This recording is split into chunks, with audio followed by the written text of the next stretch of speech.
సహోదరి పేరు మార్తమ్మ, వారిది పర్చూరు.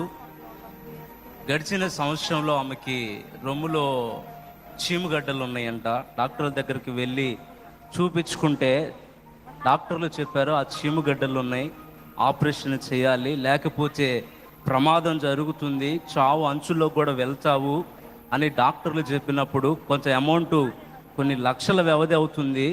మీరు రోజు ఇంగ్లీష్ ప్రాక్టీస్ చేస్తే క్రెటా కార్లో తిరుగుతారు. అదే ప్రాక్టీస్ చేయకపోతే రిక్షా నడుపుకోవాల్సి వస్తుంది.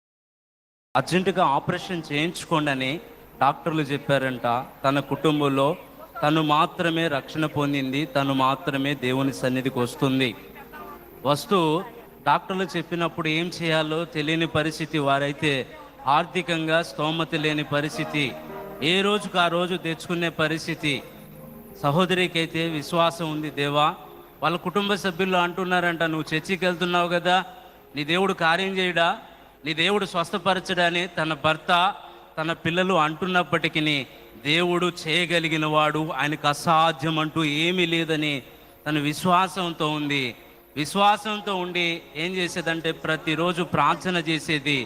దేవుని మహాకృప ఏంటో తెలుసా, దేవుడు రిపోర్ట్స్ మారుస్తాడు, ఆ గడ్డలను కరిగేటట్టు చేస్తాడని మరొక మారు వెళ్ళి తన భర్తని తన కుమార్తెని తీసుకొని వెళ్ళిందంట హాస్పిటల్కి.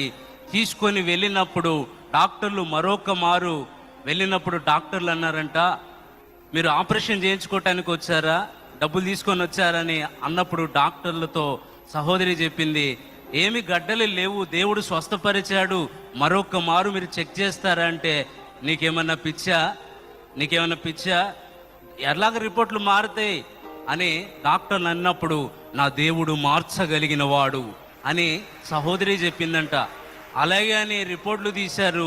రిపోర్ట్లు తీస్తే ఆశ్చర్యం ఏంటో తెలుసా, ఆ గడ్డలు లేవని డాక్టర్లే స్వయంగా చెప్పేటట్టు చేశారు. మరొక ఆశ్చర్యం ఏంటో తెలుసా, ఈ కార్యాన్ని చూసి తన భర్త తన కుమార్తె రక్షణ పొందారు దేవుని సన్నిధికి వచ్చి. దేవుడు చేసిన కార్యాన్ని బట్టి దేవుని నామాన్ని మహిమపరుద్దాం. హల్లెలూయా.